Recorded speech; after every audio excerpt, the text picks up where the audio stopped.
Imagine a world torn apart, cities turned to dust by invaders from another star. This is Leo's world. A teenager living in the shadow of war, surrounded by rubble and the ghosts of what used to be. Every day is a struggle for survival, fueled by fear and a deep-seated hatred for the aliens who shattered his reality.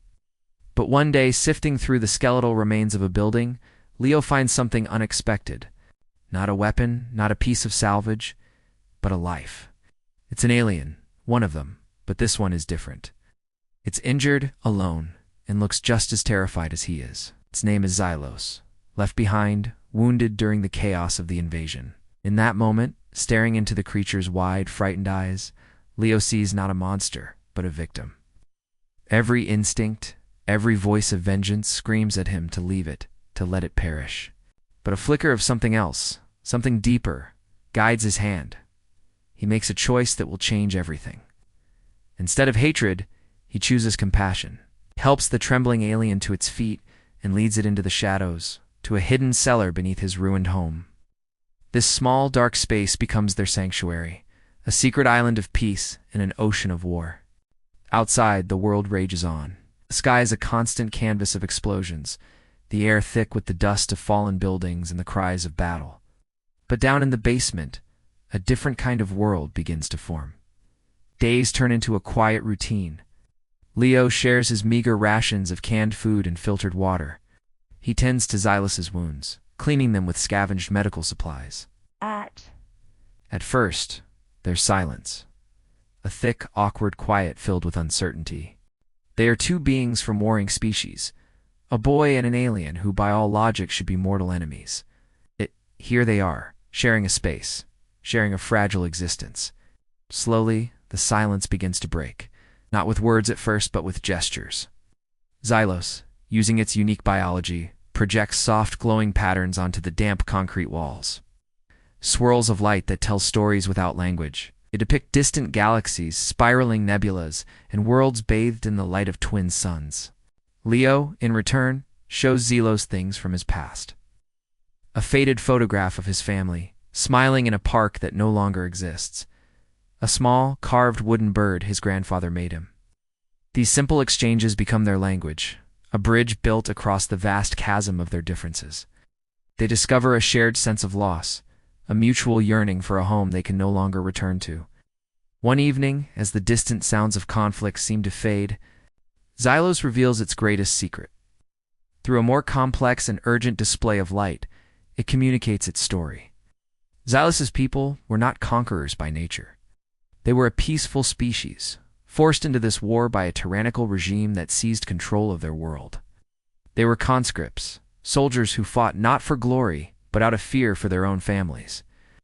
Xylos shows Leo images of its own young, waiting on a peaceful planet now corrupted by the war machine.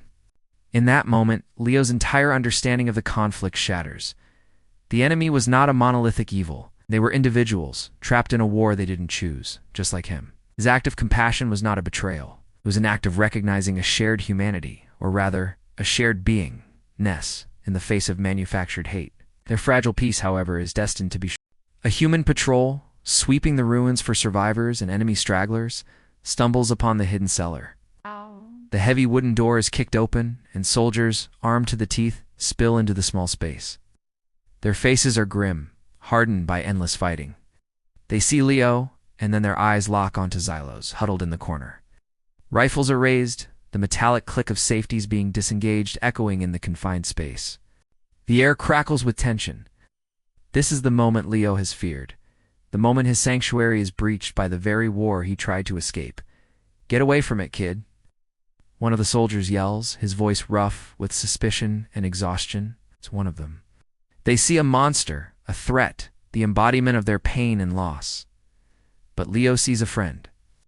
Without a second's hesitation, he steps forward, placing his own small body between the soldiers and Xylos.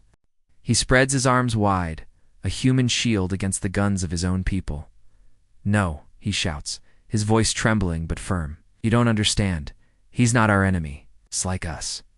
The soldiers are stunned into a moment of inaction. A kid defending one of the creatures that destroyed their city? It's madness. Before anyone can react, Xylos begins to move. It pushes itself weakly to its feet, its body glowing with a soft, ethereal light. The soldiers flinch, expecting an attack. But this is not an act of aggression. It's an act of desperation, an act of sacrifice. Zelos bypasses Leo and stumbles out of the basement into the desolate gray landscape of the destroyed city. The soldiers follow, wary but curious. What is it doing? Under the smoke-filled sky, Xylos raises its slender arms. The glow from its body intensifies, becoming a brilliant, blinding white light that pulses outward, washing over everything. The soldiers shield their eyes, and Leo watches in awe. This isn't an explosion. It's a wave of pure life energy. Xylos is pouring every last ounce of its strength, its very life force, into the dead, scorched earth. Where the light touches, a miracle happens. The gray dust and rubble begin to shift. Tiny green shoots push their way through the concrete. Twisted, blackened husks of trees begin to sprout new leaves. The air, once thick with ash, starts to clear, filled with the impossible scent of damp soil and fresh blossoms. In a matter of minutes, the small patch of wasteland around them is transformed into a vibrant, impossible garden. It is a testament to peace, a demonstration of power used not to destroy, but to create.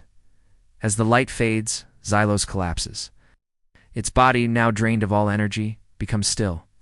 The sacrifice is complete.